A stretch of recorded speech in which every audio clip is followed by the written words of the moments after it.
know my name. Diamonds in my teeth, I got a lot of shine. Running up the number, that's a lot of crime. Try to take it from me, must be out your mind. Big time, lot of sun. Smoky in the air, that's a lot of pine.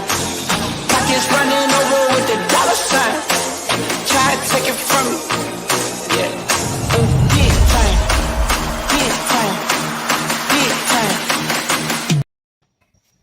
Welcome to episode of 196 of Fourth and Jawn. I am Gail Saunders here with Hollywood Hearn. We have a special guest in the building, Mr. Rick Lovato. How are you doing today, man? I'm great, guys. Thanks for having me on.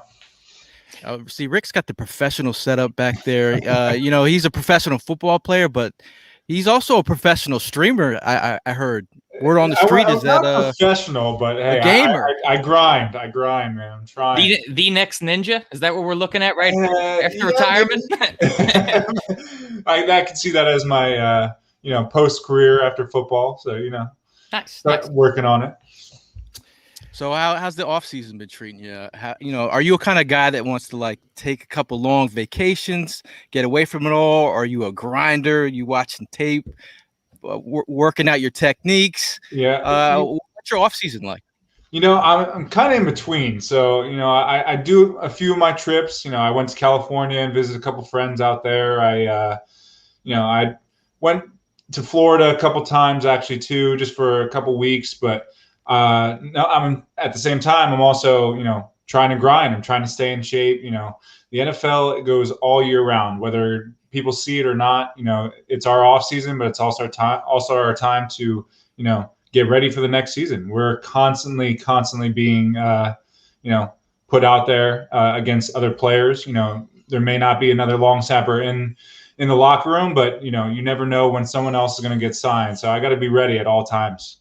Absolutely. And so, I know that you have a background in wrestling, and I'm just curious as to I know that specialists, I feel like training is different than all the other positions on the field. I want to know what do you take away from your wrestling background and you kind of to infuse into your football career? Oh, 100%. The wrestling has made football, any sport I've ever played, baseball, that much easier because wrestling training is 10 times harder than anything else I've ever done. You're constantly in there, you're sweating, and it's an individual sport. So that puts more pressure on you than anything else you can do in a team sport. You're out there under the lights by yourself, 1v1. And, I kind of look at long snapping like that too, because it's just me holding the ball and I got to deliver, a perfect snap every time. So, I kind of use that as an advantage, to put me under pressure a little bit and take away that pressure when I'm out in the football field. Absolutely. Now, go ahead. Go. No, I was going to say, talking about wrestler being perfect, your dad was a pretty phenomenal wrestler, went to Temple. Yeah. This guy, is he the best wrestler in the family, though? Yeah. What's funny is, so my mom's cousin, Glenn Pritzloff, he is a 3-time state champion at my high school. So my dad was the first state champion at my high school. He was a 3-time state champion at my high school and then went to Penn State and won a national championship. So I got a family full of wrestlers. My uncles, one of my uncles wrestled at Old Dominion, my alma mater. And so, yeah, there's a ton of wrestlers out there in my family. And sticking with that photo, your family. So I hear that your mom is pretty much the main influence, one of the reasons that you became a long snapper. I know that you were you were a center, and your team had no long snappers, so you kind of just by default ended up being that guy. And then your mom kind of pushed you to pursue that as a career. Can you just tell me what kind of influence she had? Yeah, absolutely. She's the one who got me to start long snapping camps. I had no idea. I just thought it was a job that I could do, because I could snap the ball as a center. I could throw the ball, between my legs. No one else could do it. And I had a pretty good arm. And I couldn't be quarterback. I was too big to be quarterback. Mm-hmm. So she made me, or I made, the decision to play center and long snap. And she found out from a coworker, actually, who is the father-in-law of Clark Harris. He is the snapper for the Bengals, mm-hmm. and has been there for the last 14. I think he's going maybe on his 15th or 16th year.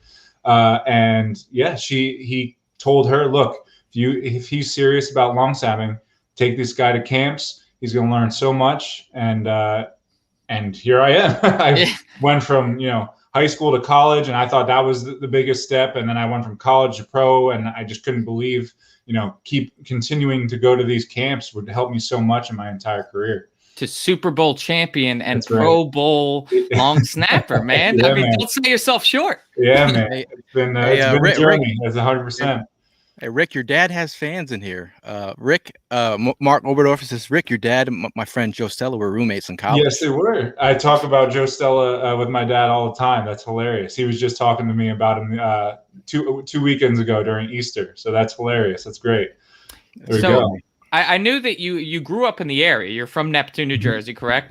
And so I was born in Neptune. I lived in Lincroft, New Jersey, Middletown, New Jersey. So about an hour from Philly. Yeah. Okay. Yeah. So you grew up, I'm assuming, an Eagles fan, correct?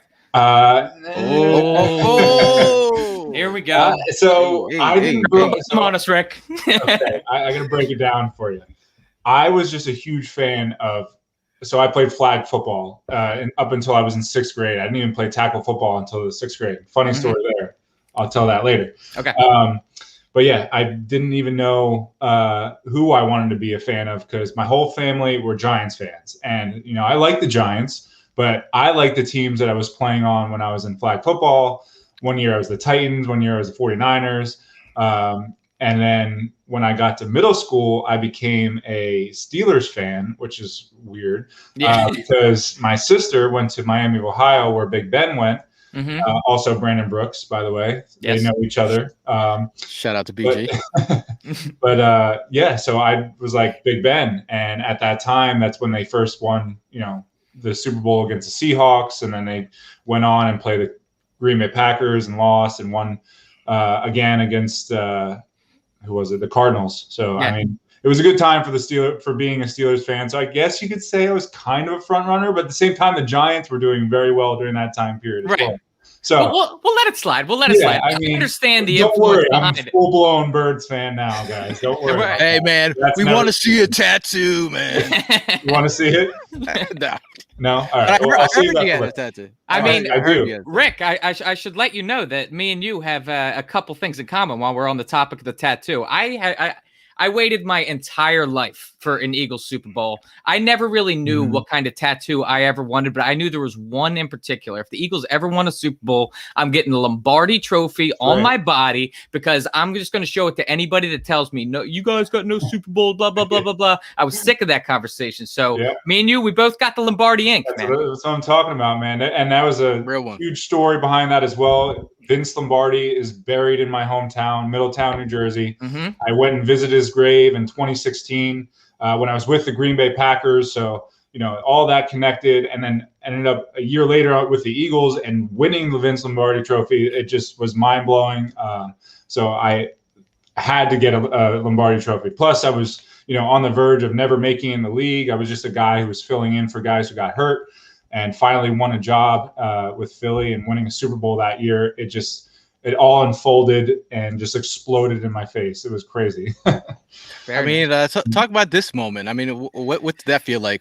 Signing that contract and knowing you have some stability and you have a home. I mean, that's got to be a great feeling. That was another huge moment in my life. Besides getting that Pro Bowl call from Doug Peterson, that moment right there was what I was looking forward to. My entire career was, solidifying myself as the Eagles long snapper for the next 4 years, and really getting some stabilization with a job in Philly. I bought a house. I'm here in Morristown, New Jersey now, and 25 minutes outside of Philly.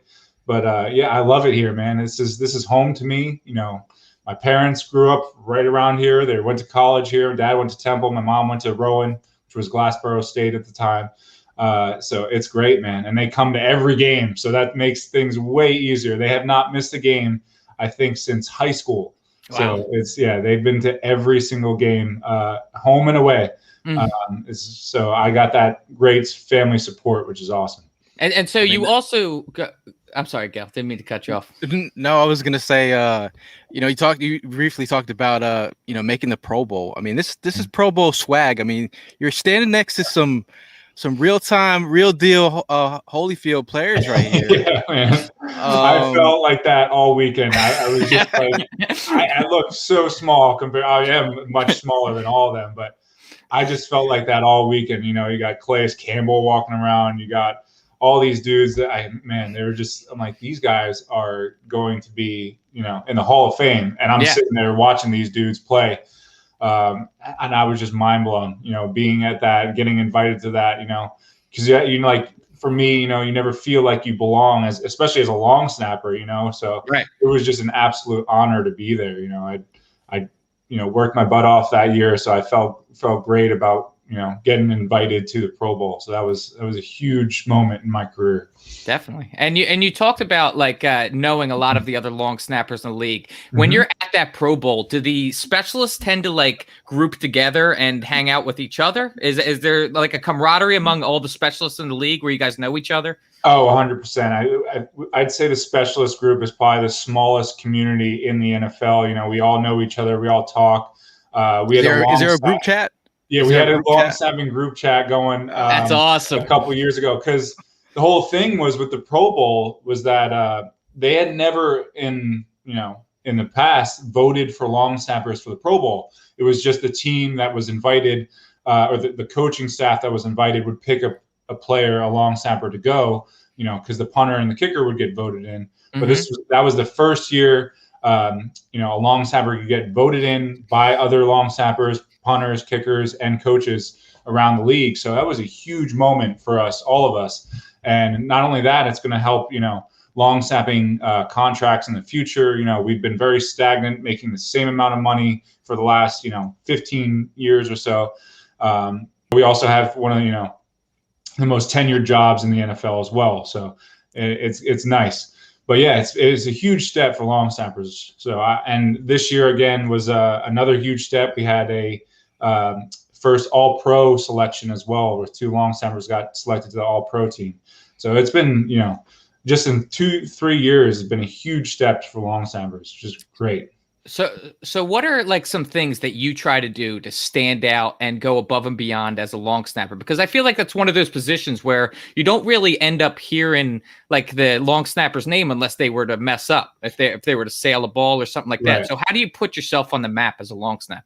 It's about being consistent. Of course, you don't want anyone to know your name unless it's, very, very good. Very high praise. Yeah, because if it's either very, very good or very, very bad. And it's tough, man. You kind of have to fly under the radar. But the biggest thing is, being that guy in the locker room. I co-led the league in tackles the last 2 years, and not a lot of people know that. Yeah, which is fine. But that was just for long snappers. The last 2 years, me and the Jets long snapper tied each other for most tackles in the league. So yeah, that was something that I try to take pride in, and continue to make more and more tackles every single year, because that's what coaches are looking for in the future. Is just these guys who can go make plays. It's no more just being consistent as a long snapper. They want guys who can fly down the field and make plays. Absolutely. I mean, you got to flex when you can, man. Like, you got to let them know I snap and I make tackles. I'm not just out here snapping the ball. But just talking about the highs and lows of being a long snapper, and you want to get to that pinnacle. Obviously, making the Pro Bowl is there, is that high pinnacle. But like, what is the difference between a good long snapper and like a really great long snapper? Like, what are the traits that coaches look for? That would be how consistent and fast you are with your snaps. So, I mean, obviously accuracy is probably the first thing that's most important, is, hitting the punter in the hip every time, and, laces out on a field goal snap every time. But also, having that size, having that, that presence inside the A gaps. When you're on punt team, when you're on field goal, you can't let anyone by you. When it's your time to block a guy that's coming through the A gap, you got to get it done. And that's what separates guys from college to pros. And that's why it takes guys so long to get into the league as a long snapper. It took me 2 years just to learn how to block that A gap. Guys are constantly trying to get in the league because they have no experience in college football, because you snap the ball and run straight downfield. That's most college schemes. But in the NFL, you got to have size. You got to be smart. Whether a scheme is coming at you and how you're going to pick it up, and if you're not expecting something but you still pick it up, those are all important factors. And it's because it's not just snapping. There's so much other things you need to know about schemes and everything that's going on around you, who your guard is, who your tackles are, their responsibilities as well. It's all important. I feel like I'm the Jason Kelsey of the special teams. I got to know everyone. You definitely are. Yeah, everyone's jobs. Like when they have questions, because they're more worried about defense or offense. They have questions that I want them to come to me, because I know the schemes. I know exactly what's coming towards them. So, I love that a lot when younger guys come up to me and ask me questions. Absolutely. Now, is that a possible career path? Like after the game is over, maybe you're not a pro gamer at the point. Would you think about becoming a special teams coach? I've thought about it. It's tough though, man. These coaches are constantly in here, college and pro. They're just constantly grinding, and I respect it. But for me, I'd have to learn all the kickoff schemes, kickoff return schemes, and that's the one thing I'm not really passionate about, I should say, is, learning all that. But I still love it, man. I could definitely see myself becoming an assistant somewhere if I really push for it. But it's just something that I'd like to pass on to younger players as well. Even if I were to just run my own long snapping camps and teach them the importance of all those special teams. So that would definitely be an option for sure. So taking you back before the start of your NFL career, I know that you were working in a sub shop. That's right. And you're a fellow pizzaman. I spent a lot of my life making pizzas. There we go. During the quarantine, did you? I know that you were struggling with your circular pies before. Have you gotten the perfect pizza down yet? Or I've gotten it down. So we sold that actually. We sold that actually in 2017. But they still let me in there. My picture's up on the wall. And they always feed me for free. I hate it because I love going in there and giving it back. But and I've been doing that since I was 13 years old, going in there, making myself food, and working there for 10 hours a day. Right. But I love that, man. That was something I was doing while I was grinding to try to win a job in the NFL. Got cut by the Packers. A week later, I was making pizzas, making subs again. And everyone would just, that was the best part, was the community that comes into that pizza shop, sub shop.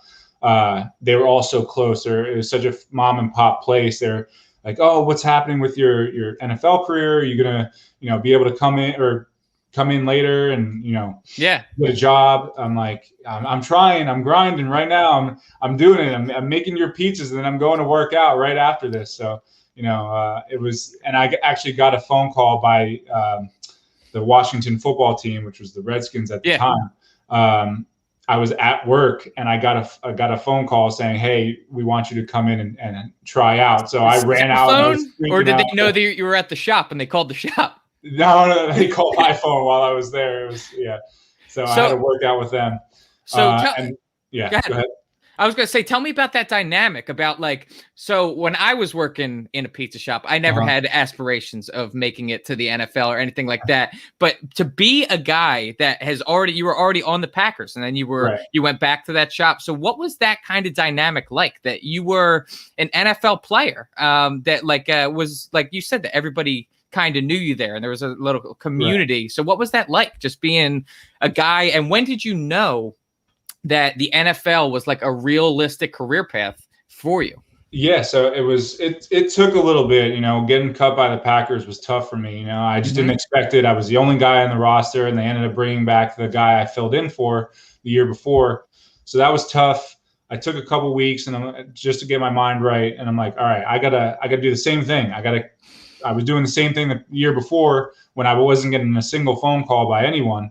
when I was a rookie with the Bears, got cut, and was just working at a pizza shop waiting for a phone call.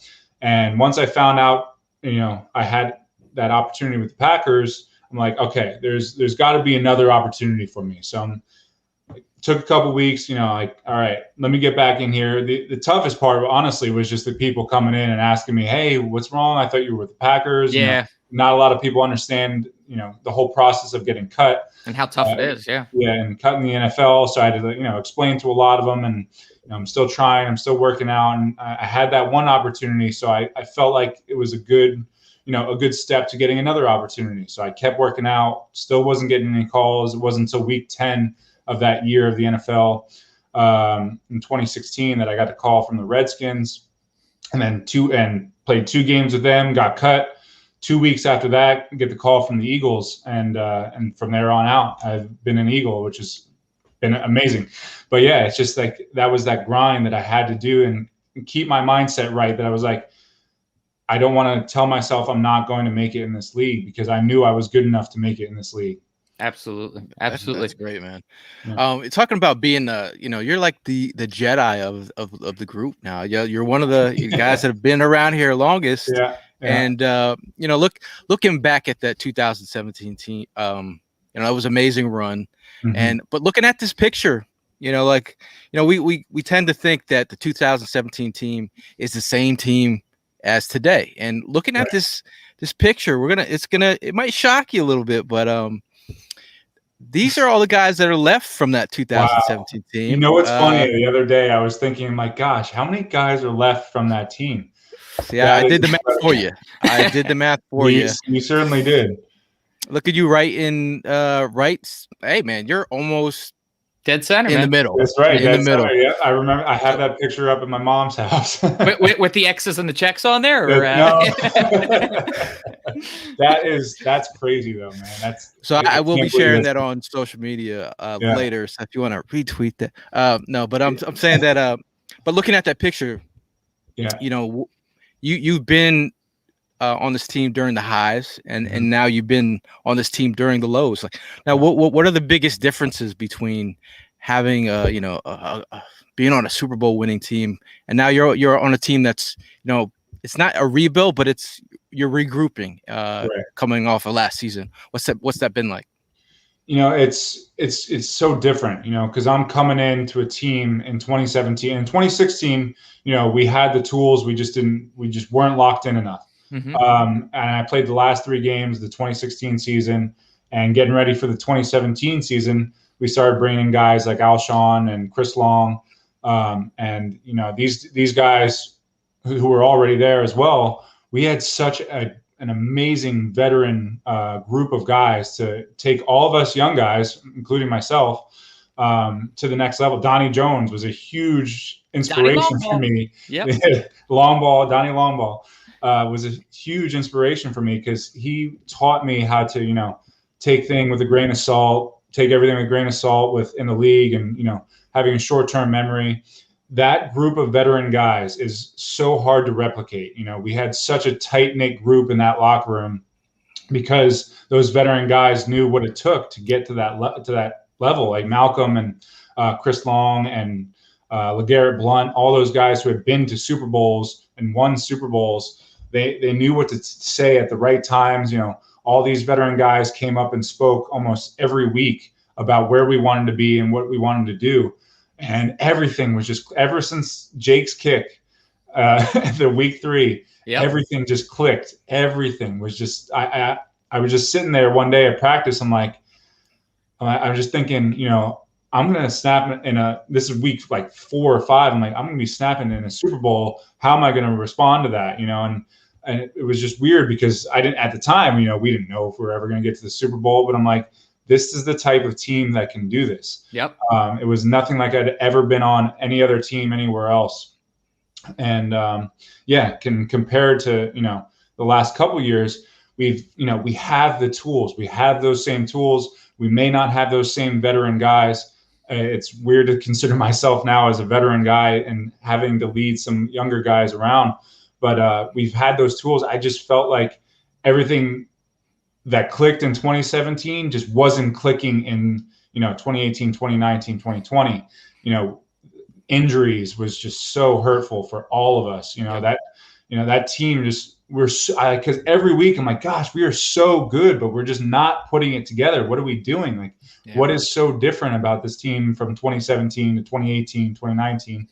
And it was just tough to watch. And of course I'm not an offensive or defensive mind, but I felt like we were just we're just having those hiccups here and there when we could have executed in certain spots. And I feel like every Eagles fan knows this. That's all I hear about in the media is like how good we can be, but we weren't clicking. And I feel like a new coaching staff, younger players, I feel like that will definitely be a great refresh for this organization. And I think we're going to be successful.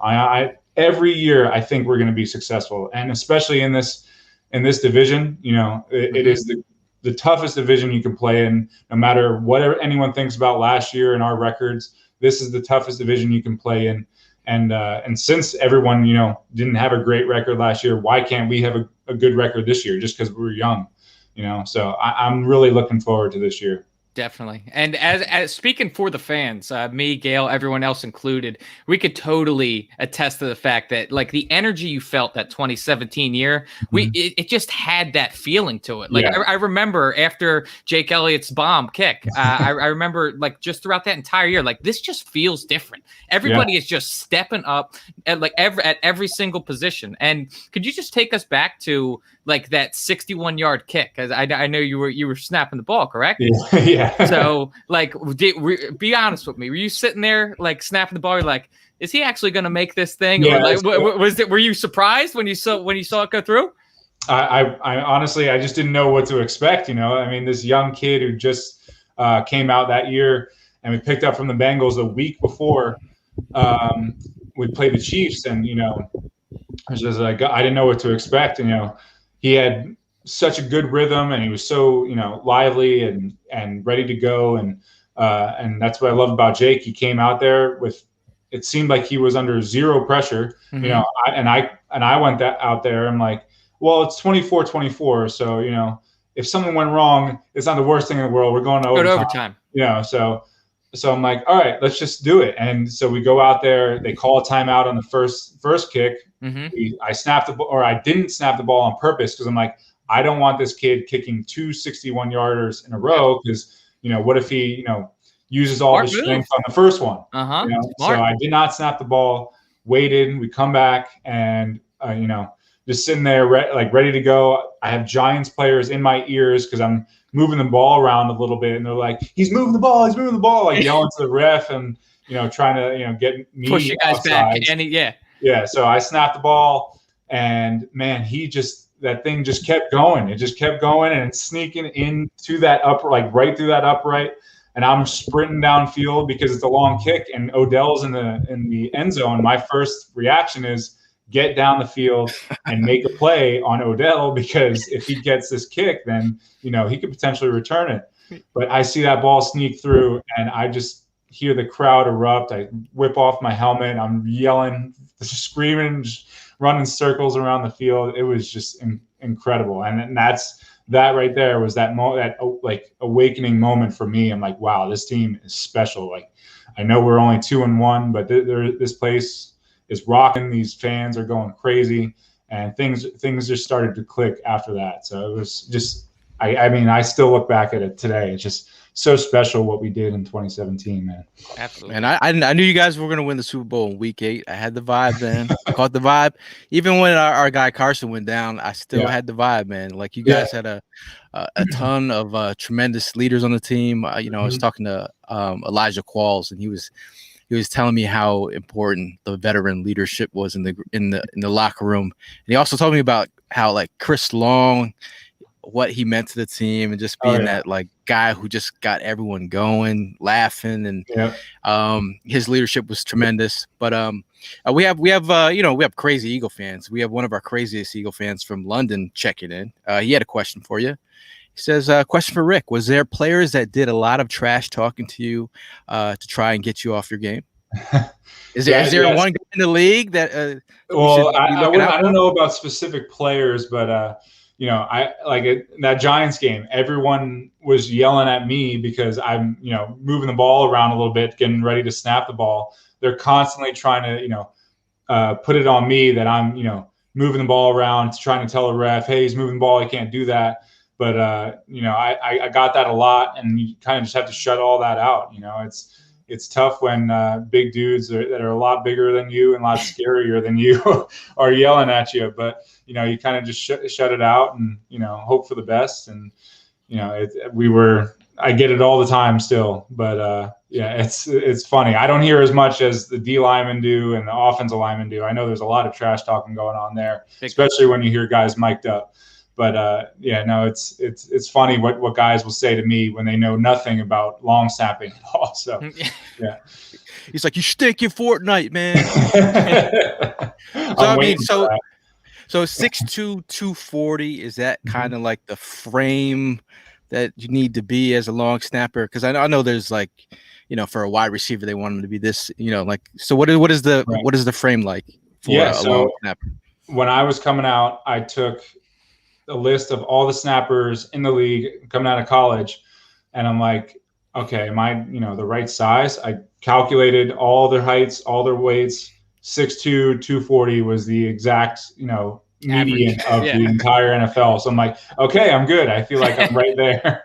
And so I mean, I feel like I'm, not super undersized compared to, the players I'm going up against on punt team and field goal. I get a lot of help from my guards, Brandon Brooks and Isaac, who are right next to me.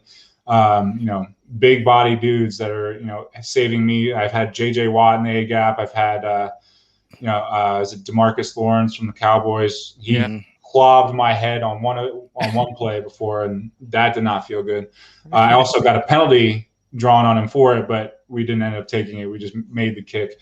But yeah, there's some big dudes that go out there, and I feel like 6'2" is tall in the real world, but out there you're small. I feel very small compared to everyone else out in the football field.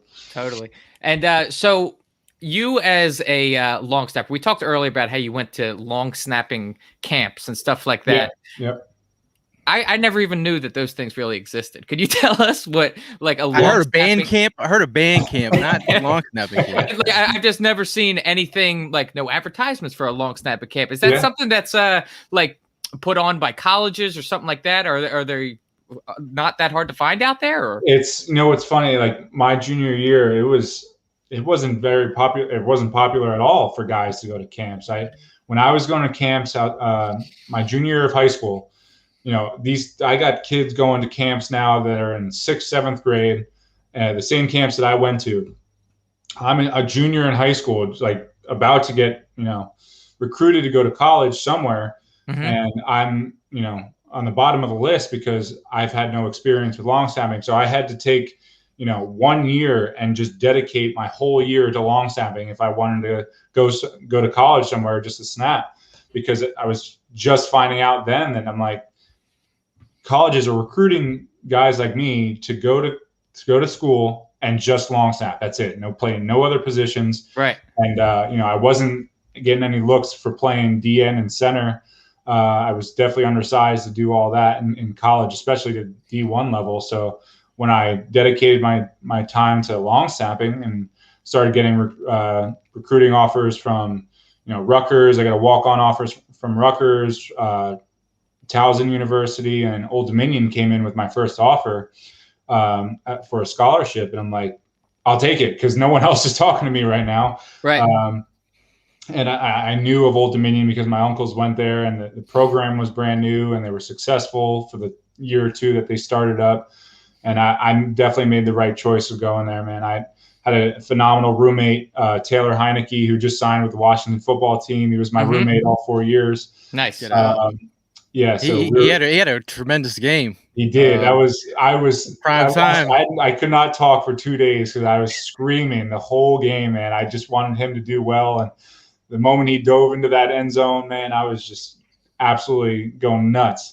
But he did the same exact move in college too, and it's just hilarious that still the same player and still making the same type of plays. He was phenomenal in college. He was a Walter Payton Award winner, which is the Heisman of the D1AA, his sophomore year. And yeah, man, we're still like this. We're very close, and yeah, it's crazy experience getting, going from just being the long snapper there, to having my good friend Taylor, the quarterback, going to the NFL too. And, we played each other. I think it was my second game of my career. We played the Vikings in the NFC North Championship when I was at the Packers, and we finally saw each other out on the NFL football field. So that was, whole thing. But going back to long snapping, I didn't know that these camps existed. Thank gosh that my mom worked with this long snapper's father-in-law, who knew all about this already, and I didn't.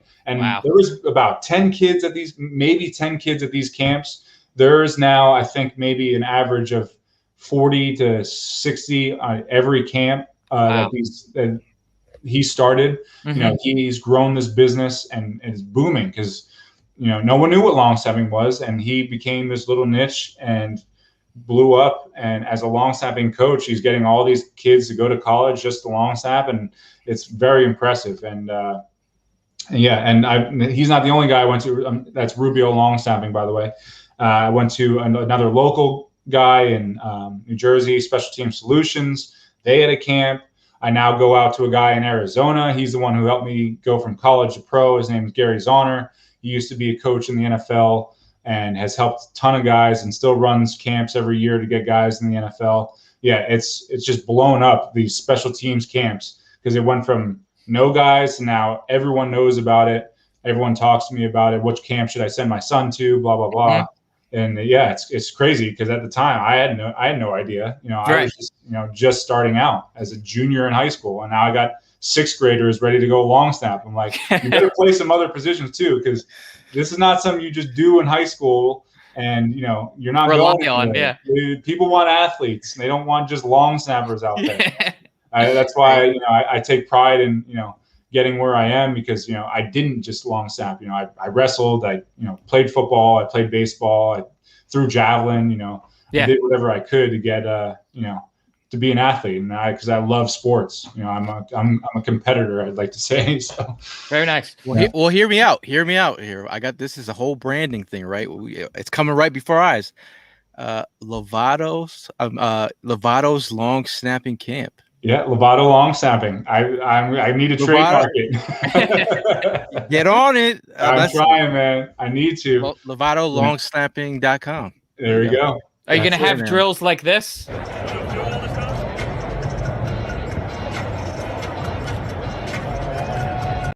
Are you going to be snapping hoagies at? You have that clip. Oh my gosh, that media day in general was just absolutely wild. Someone made me put that sandwich together and then snap it to Donnie. That was just hilarious. So is that the weirdest thing that you've ever snapped? Or have you snapped other things other than footballs out there? I mean, not much. I had a video back when I was in high school on YouTube. Snapped a basketball full court into the net. Nice. Swoosh. There's nothing but net. But yeah, no, that was the weirdest thing. I worked in the sub shop, and then what's funny is I had one of my old friends send me the same thing. He took a sub roll and he snapped it to someone while he was there. But that was probably the weirdest thing I had to snap before, because I obviously never took a sub roll and tried to snap it to someone. Right. Yeah, it looks pretty good. That would be good for anything now that. If I want to go back and do a commercial for Joyce's Subs and Pizza, I should look at that and try to do that. Well, Rick, I'm glad that you brought that up, because it seems as if you have a career in acting as well. We got a thespian. Am I going to be in a shot with Rick Lovato, the Rick Lovato? That's what's happening right now?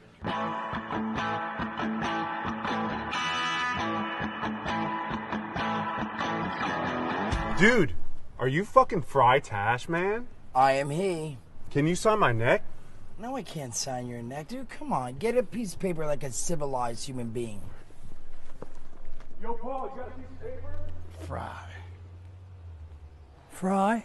I love you, Fry. Goodbye. Oh, that's great. I love that clip. Oscar, Man. get this man an Oscar over here. We got to know what was that about? And did you get the autograph?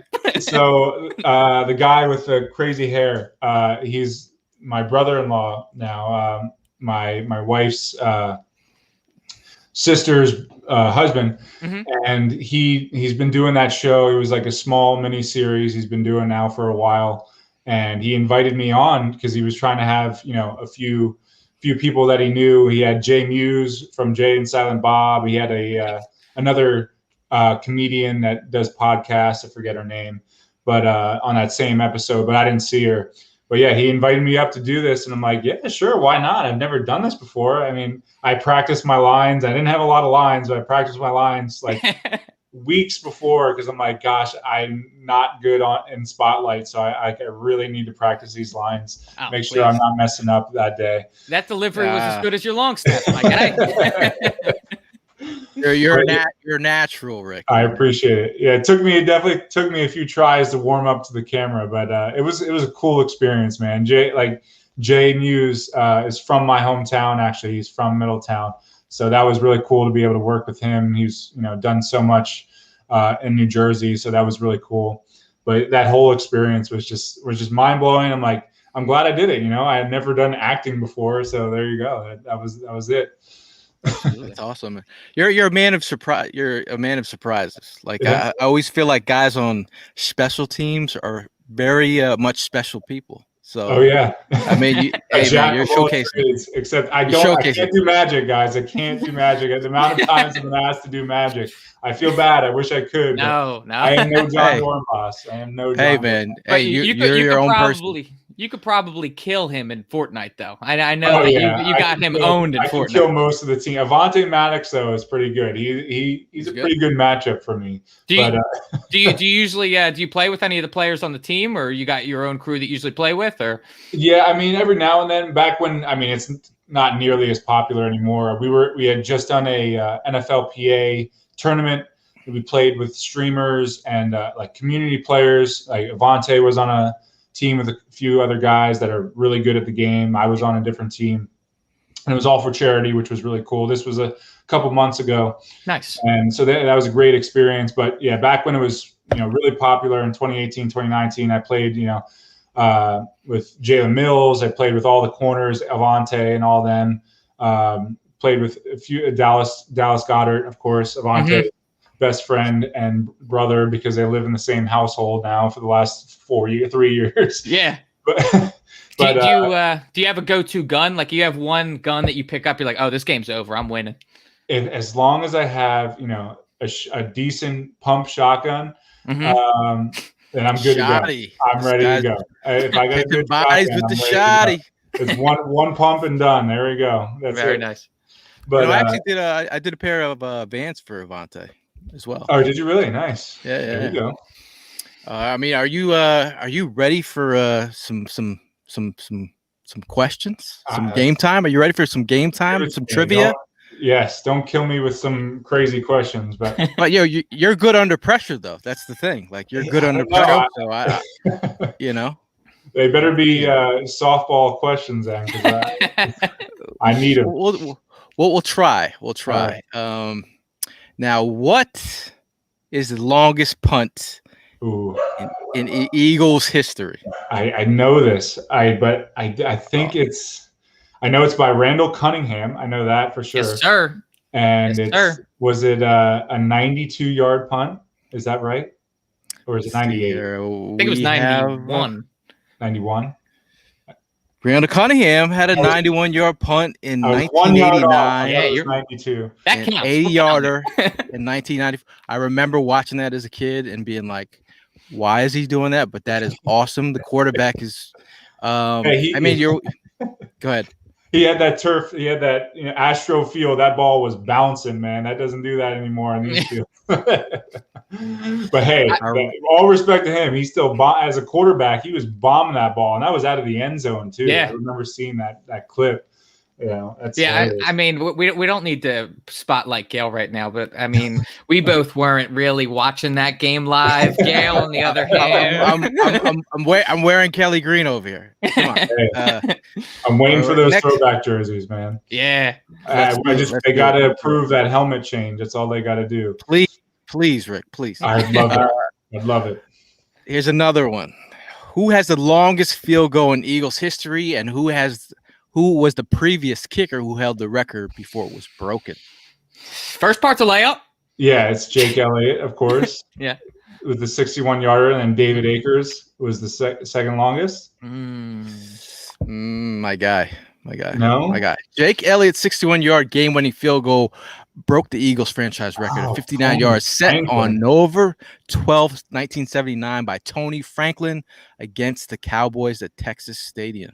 I could not. That was way before my time. I could not. You got it half right, though. You got it half right. I got it half right. So these aren't softball questions. I'm trying. Man. I'm trying. Well, they start easy and then they get a little haywire. We're gonna close it out pretty quick here, but let's see which let's see here. This is a nice one.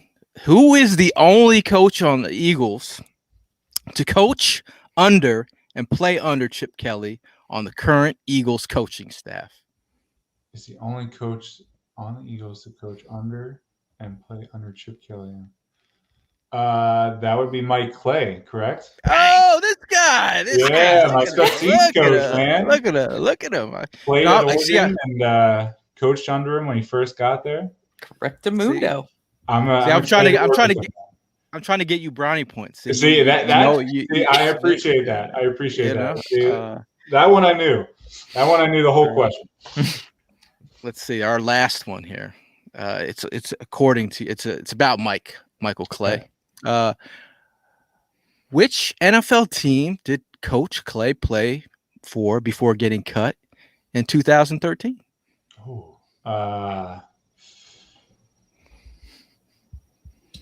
Was it the Eagles? No. Hold on one sec. I honestly don't know his background with. I know he coached with the 49ers and he was with the Eagles. I'm going to give you 3 guesses, and I'm going to give you you're on number 2. And we're going to give you a AFC East team. AFC East, my guy. Miami. Oh, look at this guy. I knew. I actually think I do. That is correct. That is correct. Hey, man, you pretty much 3 for 4, almost. Yeah. 3.5. 3.5 for 4. 3.5. I don't know. Those were the easiest questions. Now, Rick, for winning the contest, you had to get 75. You got 75%, right? So you win a pair of custom kicks. I do custom kicks in my spare time. Awesome. Custom Vans. You get your pick. We can go midnight green. Ooh, I like those a lot. Or we could hold on. Let me take the branding out of here. We know he's big on the Kelly Green, man. We could go Kelly Green in the house. Ooh, wow. Oh, that's tough. I got a few Kelly Green stuff that I'd love to match that with on game day. Ooh, can we go back to the midnight green? I need to compare again. Do those have the eagle on the side too, or is that just the Kelly Green? Yeah, they do. They do. They do. Oh man, I'm gonna have to go with the Kelly Green, man. This guy. He's going with the Kelly Green Vans. Those are fire. That is awesome. We appreciate you coming on and stopping by and just chopping it up. I think it's important to get to know the Eagles players from all different levels. It's not all about football. It's sometimes it's about off the field. So we appreciate you stopping by, though. Absolutely, man. I really appreciate you guys taking the time, sitting down with a long snapper on the team. Hey, the door is always wide open if you ever want to jump back on. So absolutely, guys. Thank you for jumping on. This has been awesome, dude. Thank you. Yeah, you have yourself a fantastic night, man. Yeah, man. You guys have a great weekend this weekend too. Thank you. Well, for me, Rick, Evan, it's always fly, Eagles fly, and we'll see you guys in the next one.